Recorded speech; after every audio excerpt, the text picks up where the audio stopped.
I think that we've had some wake-up moments as a country, and one of them was during Katrina, when we began to understand as a nation the connection that we have to other creatures.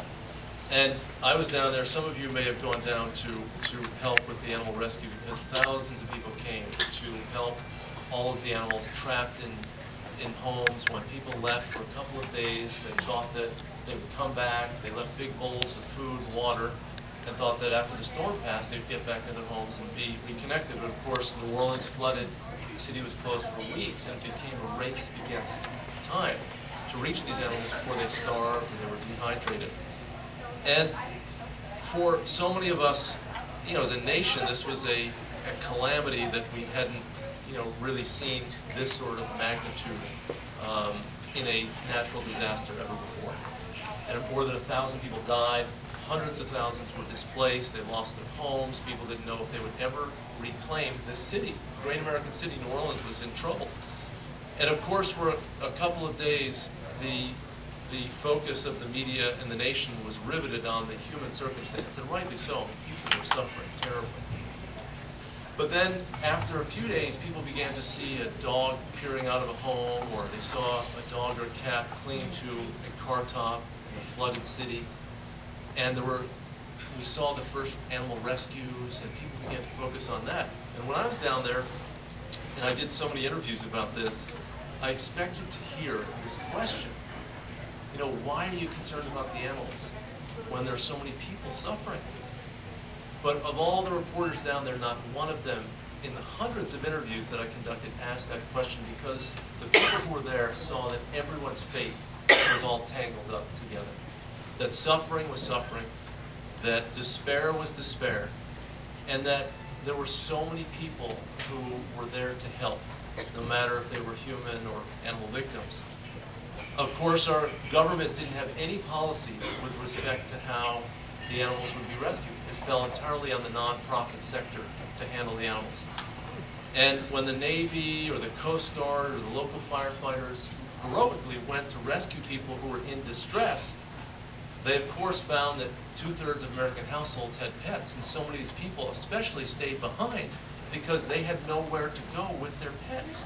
And they figured they would hunker down, and together they would ride out the storm. So a disproportionate number of people stayed back, had pets. And then the Navy Navy personnel said, hey, I'm here to take you away and rescue you and get you food and shelter. And the person said, thank you so much, thank you. I just got my 2 German Shepherds and my 3 cats. And the personnel for the government said, I'm sorry, we don't have any allowance for that, we can only take you. And so many people said, thanks for your help, but I'm not going to abandon my best friend during his or her greatest time of distress.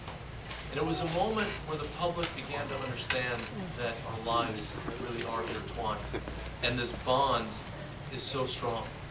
And just a quick reading from the book, from chapter 5, For the Love of Pets, just a couple of paragraphs. And this was a scene that I recall very vividly. In a lifetime of being around animals, I'd seen some strange and interesting things. But here was something completely different.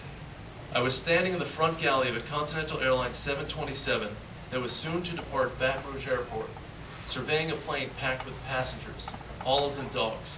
It was like something from a Far Side cartoon, complete with chipper flight attendants serving dog biscuits and water. Given the desperate circumstances, everyone was quiet and well behaved, and the sound of the captain's voice had ears up and heads tilted. Not one of the 140 dogs on board was barking or whining, not even the ones stuck in the middle seats.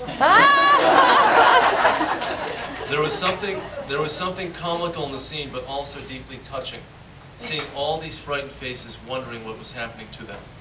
Yet, however afraid they might have felt at the moment, every one of them was lucky to be leaving New Orleans in the days after Hurricane Katrina. These guys had already been through a lot. They'd been abandoned when the city was evacuated, left to fend for themselves as the waters rose, their food ran out, and they found themselves all alone in an empty house.